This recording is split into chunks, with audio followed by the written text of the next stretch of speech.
The coffee making. One summer afternoon my mother left me alone in our teepee while she went across the way to my aunt's dwelling. I did not much like to stay alone in our teepee, for I feared a tall, broad-shouldered crazy man, some 40 years old, who walked loose among the hills. Weeyakanapana, wearer of a feather necklace, was harmless, and whenever he came into a teepee he was driven there by extreme hunger.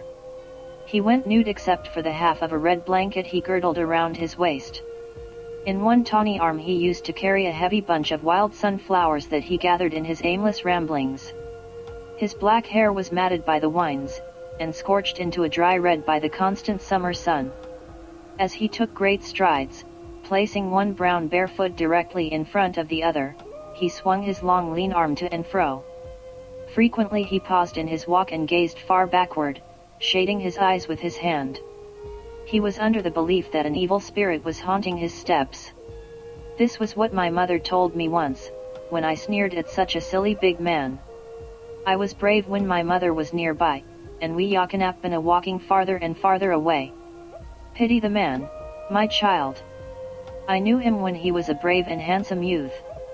He was overtaken by a malicious spirit among the hills, one day, when he went hither and thither after his ponies. Since then he cannot stay away from the hills, she said. I felt so sorry for the man in his misfortune that I prayed to the Great Spirit to restore him. But though I pitied him at a distance, I was still afraid of him when he appeared near our wigwam. Thus, when my mother left me by myself that afternoon, I sat in a fearful mood within our teepee. I recalled all I had ever heard about Weeyakanapana, and I tried to assure myself that though he might pass nearby, he would not come to our teepee because there was no little girl around our grounds. Just then, from without a hand lifted the canvas covering of the entrance, the shadow of a man fell within the teepee, and a large roughly moccasined foot was planted inside.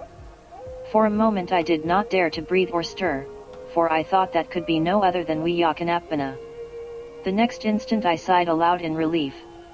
It was an old grandfather who had often told me Iktamai legends. "Where is your mother, my little grandchild?" were his first words. "My mother is soon coming back from my aunt's teepee," I replied. "Then I shall wait a while for her return," he said, crossing his feet and seating himself upon a mat. At once I began to play the part of a generous hostess. I turned to my mother's coffee pot. Lifting the lid, I found nothing but coffee grounds in the bottom. I set the pot on a heap of cold ashes in the center, and filled it half full of warm Missouri River water.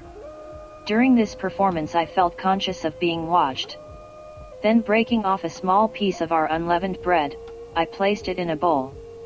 Turning soon to the coffee pot, which would never have boiled on a dead fire had I waited forever, I poured out a cup of worse than muddy warm water.